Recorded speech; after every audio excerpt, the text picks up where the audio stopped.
Senator Jinggoy Estrada. I have known Senator Jinggoy Estrada since I met Senator Jinggoy Estrada through the social circles of Senator Bong Revilla. We usually had encounters during social gatherings of people in the movie industry. We developed a close relationship. Sometime in 2010, when I was Assistant Regional Director of DPWH Region 4A, Senator Jinggoy was backing me to become a Regional Director. When I failed to become a Regional Director, I applied for the position of City Engineer, and Senator Jinggoy was one of those who recommended me. When he was incarcerated, I would visit him, but sometimes together with then City Mayor Joseph Erap Estrada. Sometime in 2023, Senator Jinggoy requested Secretary Bunoan through me for projects worth 500 million. Secretary Bunoan agreed to give 450 million for the DPWH NCR building, which usec Cabral included in the NEP for 2024, with an 18% commitment for Senator Jinggoy. Senator Jinggoy called me sometime in the third quarter of 2024 and asked me to request the amount of 1 billion from Sec Bunoan. Senator Jinggoy said, "Tulungan mo na lang ako dyan kasi marami pa akong tutulungan sa eleksyon." I replied, "Okay na ba ang 25% Sen?" Sen Jinggoy responded, "Okay na ang 25%. I relayed to Sec Bunoan the request of Sen Jinggoy. The former then asked me to prepare a list of projects for the latter. In turn, I asked Engineer Gerard Opalencia for a list of projects.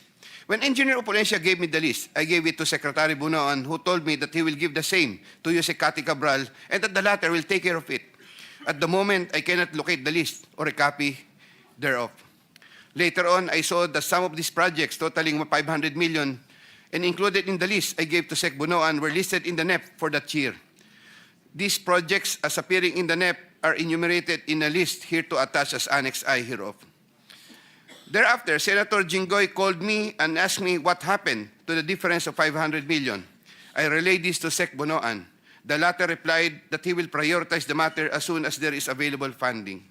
Subsequently, I found out that the projects totaling 200 million were included in the HGAB for 2025. These projects, as appearing in the HGAB, are listed Annex J hereof. However, Senator Jinggoy called me again for the difference of 300 million to complete the 1 billion project value that was requested. During the BICAM, projects worth 750 million were again included in the projects to eventually form part of the 2025 GAA. The said projects are enumerated in a list here to attach as Annex K. The total budget for the projects which appeared in the 2025 GAA is approximately 1.45 billion, more or less. After Engineer Opalencia collected the 25% commitment, approximately 360 million, and delivered the same to Diamond Hotel in Manila. Thereafter, I tasked my driver to deliver the boxes to Sen Jinggoy at the Artiaga building in San Juan City. Senator Jinggoy personally confirmed to me his receipt of the commitment and thanked me for the same. During the 2024 budget hearing for 2025 GAA, Engineer Alcantara informed me that Senator Jinggoy gave him funding amounting to 355 million for Bulacan First DEO and 500 million from other districts in Bulacan and requested that he, Engineer Alcantara, prepare lists of projects. The said projects are enumerated in a list here to attach as Annexes L and L-1 respectively. Later on, sometime in the first quarter of 2025, Senator Jinggoy asked me to get the 25% commitment for the aforesaid list of projects from Engineer Alcantara. Engineer Alcantara then delivered to me the 25% commitment, approximately 213 million, which I delivered to Senator Jinggoy at the Artiaga building in San Juan City. Senator Grace Poe. Sometime third quarter of 2024, J.Y. De La Rosa, a staff of Senator Grace Poe, requested Sec Bunoan through me if Senator Grace Poe can be accommodated in the DPWH NEP. Sec Bunoan told me there is a 500 million for Senator Grace Poe and instructed me to ask the Senator for a list of projects. J.Y. De La Rosa told me to coordinate the matter with Mrs. Patron, a contractor. Mrs. Patron told me to prepare the list. Upon my instructions, Engineer Gerard Opalencia submitted a consolidated list of the following projects, 1 in Laguna and 3 in NCR. These projects are indicated in the list here to attach as Annex M. Thereafter, the list of projects was included in the NEP by Sec Bunoan through usec Cabral.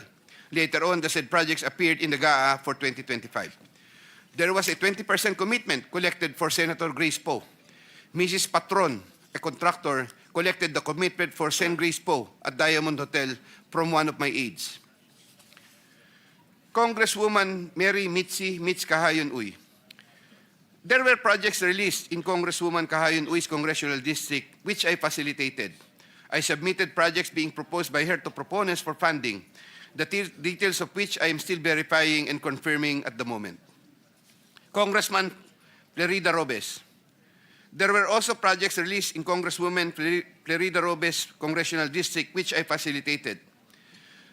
I submitted projects being proposed by her to proponents for funding, the details of which I'm still verifying and confirming at the moment. Congressman Zaldico. In addition to my statements in my affidavit dated 25 of September 2025, I was told by Engineer Alcantara, Congressman Zaldi would from time to time deal also with engineers Gerard Pacanan, Gerard Opolencia, and Danny Villa. There were times Engineer Gerard Pacanan and Gerard Opolencia would give me certain amounts, supposedly from Congressman Zaldico. Usec Trigib Olivar of David. In addition to my statements in my affidavit dated 25 of September 2025, I wish to add that I have known Usec Trigib as early as 2010 when he was still a staff of Senator Bong Revilla. He is a common figure in budget deliberation hearings and by reason of which I had interacted with him on multiple occasions. Usec Trigib then worked under the office of Senator Edgardo Angara and then later worked under the office of Senator Sonny Angara. When Senator Sonny Angara became a chairman of Finance, Usec Trigib and I would have several interactions as part of our work in budget preparations. When Senator Revilla was incarcerated with Senator Jinggoy Estrada, Usec Trigib and I would frequently call each other so we can help look after the welfare of concerns of Senator Revilla, whom I visited several times with Senator Jinggoy Estrada while they were in detention. Aside from the details I had earlier mentioned in my affidavit dated 25 of September 2025, Usec Trigib and I also had transactions concerning Senator Angara between 2019 and 2024, where Usec Trigib received deliveries representing 12% of the projects of Senator Sonny Angara, while the latter was chairman of Finance.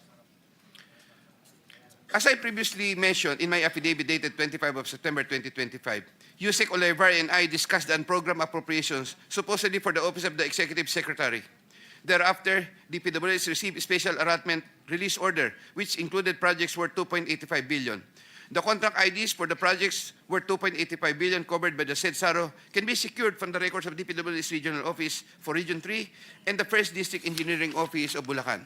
Moreover, in the unprogrammed appropriate allocation for 2025, there could have been an additional 12 billion more or less funding, which I am verifying and confirming at the moment. DPWH Secretary Mark Villar and Usec Cabral. I was appointed Assistant Secretary of DPWH by former President Rodrigo Duterte in 2016 during the term of DPWH Secretary Mark Villar. As Assistant Secretary for Operations, I was assigned over the Visayas regions. While I was Assistant Secretary for Operations, I was introduced to Carlo Aguilar, a cousin of Sec Mark Villar. Usec Cabral was already the Undersecretary for Planning Service when I became Assistant Secretary. As Undersecretary for Planning Service, Usec Cabral was working closely with Sec Mark Villar for the allocation, listing, and budgeting of all the DPWH infrastructure projects. While I was Assistant Secretary, I was also later designated as Chairman of the Central Bids and Awards Committee, Central BAC.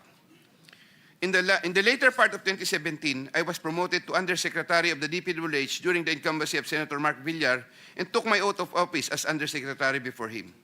In the first quarter of 2018, I was designated as Undersecretary for Operations for NCR, 4B, and the 3 Visayas regions. Upon my request, I was replaced as Chairman Central BAC sometime in February 2020 because of political intrigues, as I was reportedly siding with then City of Manila Mayor Isko Moreno, who was vocal against then President Rodrigo Duterte. All of this time, the funding of all projects was cleared through Usec Cabral for approval by Sec Mark Villar. From time to time, Usec Cabral would ask me to submit detailed list of projects with regards to lump sum fund allocations of DPWH, which list she sometimes would approve herself or forward to Sec Mark Villar for approval. Among others, this included EDSA and other major roads, project allocations, maintenance of creeks and waterways, etc. The commission for these approved projects was 10% and divided as follows: 50% to Carlo Aguilar, presumably for Sec Mark Villar, 25% Usec Cabral, 25% for myself. Undersecretary Maria Catalina E. Cabral. As a general rule, with very little exceptions, it is usec Maria Catalina Cabral, with the imprimatur of Secretary Mark Villar, and later continued by Sec Manny Bunoan, who had control at the DPWH level to remove, include, add, deduct, or modify insertions of items in the NEP for infrastructure or those pertaining to DPWH. Usec Cabral would tell me that she would communicate and meet legislators to inform them of the amount of their allocations and ask them for titles of projects that they want to include in the DPWH budget. In a matrix of process flow that I have prepared, which I am attaching here to as Annex N, Usec Cabral has total influence and authority in preparing and finalizing the NEP for infrastructure. On multiple occasions, I personally delivered and also caused to be delivered cash to Usec Cabral at her house at Tatalon, Quezon City, and other places.